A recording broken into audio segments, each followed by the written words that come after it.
Hey everyone, it's Army Gaming. Welcome back to the channel and welcome to Monster Legends. Welcome to a monster analysis on the brand new corrupted monster Climbert. Climbert used to have little climbing competitions against his cousins Thunder Kong, but the latter was so lazy that Climbert quickly got tired and went up the mountains looking for new fun. Thunder Kong, doesn't that guy have wings? Anyhow, one day at the top of the mountain, he found out what looked like a frozen artifact. It was big and bulky, and it took some time to get it working, but when he turned it on, the artifact came alive and introduced itself as Zavipit. Zavipit told Climbert that he had been repairing a machine for the tribe of minor dwarves, and on his way down the mountains, he had gotten lost. Climbert invited Zavipit to stay with him until he recovered from the cold, and a great friendship was born. They don't see each other that much these days, but Climbert still helps Zavipit with deliveries and repairs from time to time. Oh, interesting. We didn't see any lore really surrounding the corrupted era. But anyhow, with that said, let's see what it says. Thunder attacker with control immunity who can lose negative effects and gain damage boost in one go. Breaks enemy shields. Ah, that gives me Minos vibes and Gartox vibes. Or apply shock. This stops ET. With one of his skills, he can deal damage and apply daze to an enemy at 0 stamina cost and without a cooldown. That is always very nice. Climbert has an evolving trait. At rank 0, he's immune to control. That is awesome. At rank 1, he becomes super attuned, and at rank 3, he gains a status caster gaining regen at the start of every battle.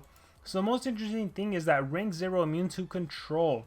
Awesome. Very awesome. So you cannot possess him, cannot corrupt him, cannot freeze him, mega freeze, anything. The only thing you can do is CDA him, but as it said right here, he has a 0 stamina, 0 cooldown skill. So even stamina drain, yeah, even like if you're facing Wang who does stamina drain, or if you're facing someone that does CDA like Stun Gum or Flamera, you are good. So this monster life stat, 90,179, that is a huge life stat. Overall, it is the 7th highest life stat of the corrupted monsters. In order, the tankiest monsters are Ruchan, Fluxer, Hammergrom, Ollie, Mouseron, and Boronauts, and then we have Climbert with his unique life stat. And by the way, some of those that I mentioned are tied. The power stat is 8624. That is the highest power stat of the corrupted monsters, tied with that of Spec. So he is in competition with Spec for the strongest monster.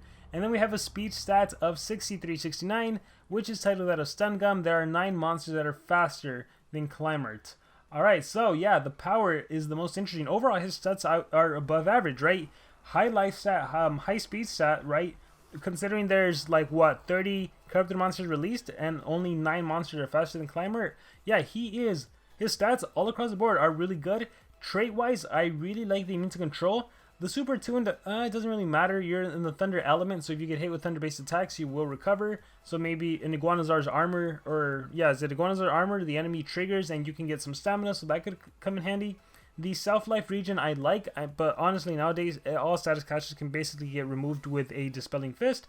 But the permanent immune to control, that is definitely good. Relics-wise, you have armor and mask.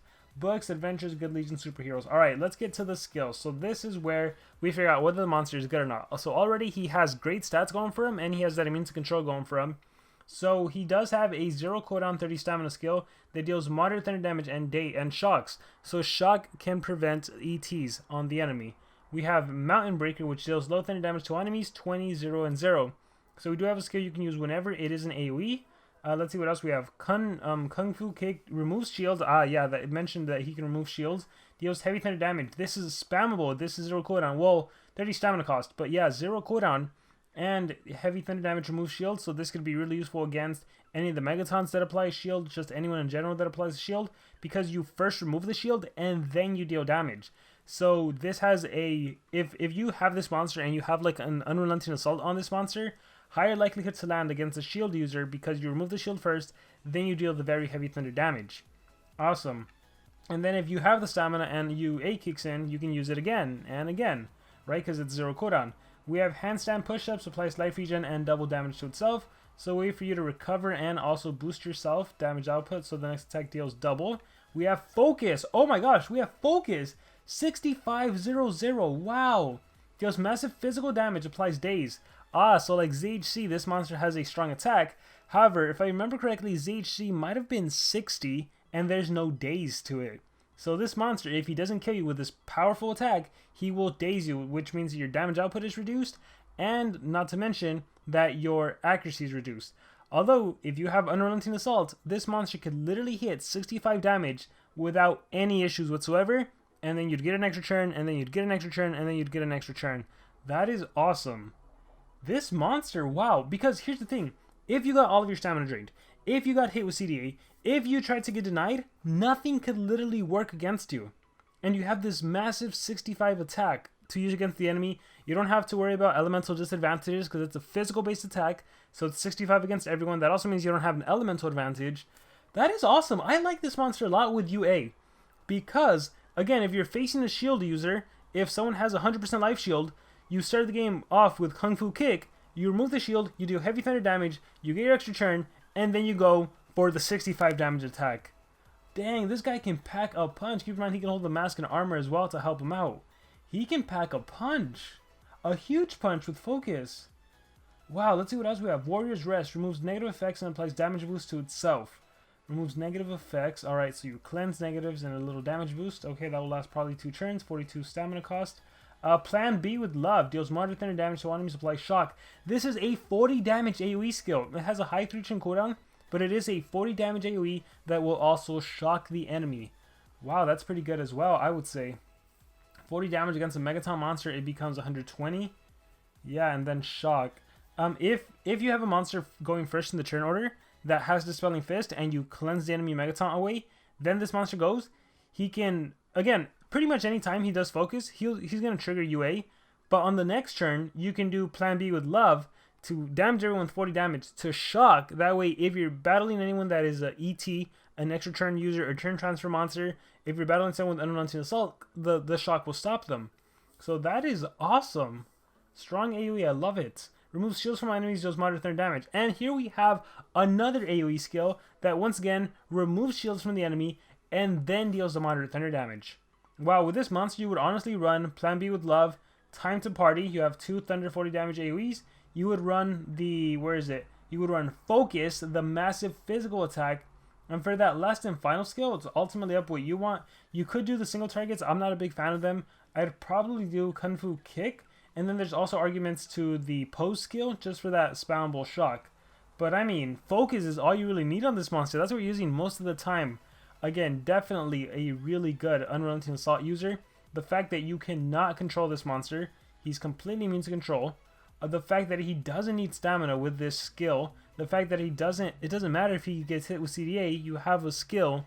And again, for Season 1 purchasers of the Golden Pass that have UA, you can attack, you can attack, you can attack. Again, he has a pretty tanky life stat, so you know, one of the biggest things you have to face is a soul drag, so who knows what this monster's power stat is at rank 5. Oh wait, we can see it right here. At rank 5 it's 253, and then he does have that life regen. So the cool thing about that life regen is that if you attack any monsters where a Barkhide kicks in or Hiram Shield kicks in and deals damage to you, when UA kicks in and you get another turn and that life regen kicks in, you can heal. Again, Soul Drag is still an issue for everyone because that could hurt you significantly. But yeah, you pack a punch. You pack a punch. I gotta say, I like the monster.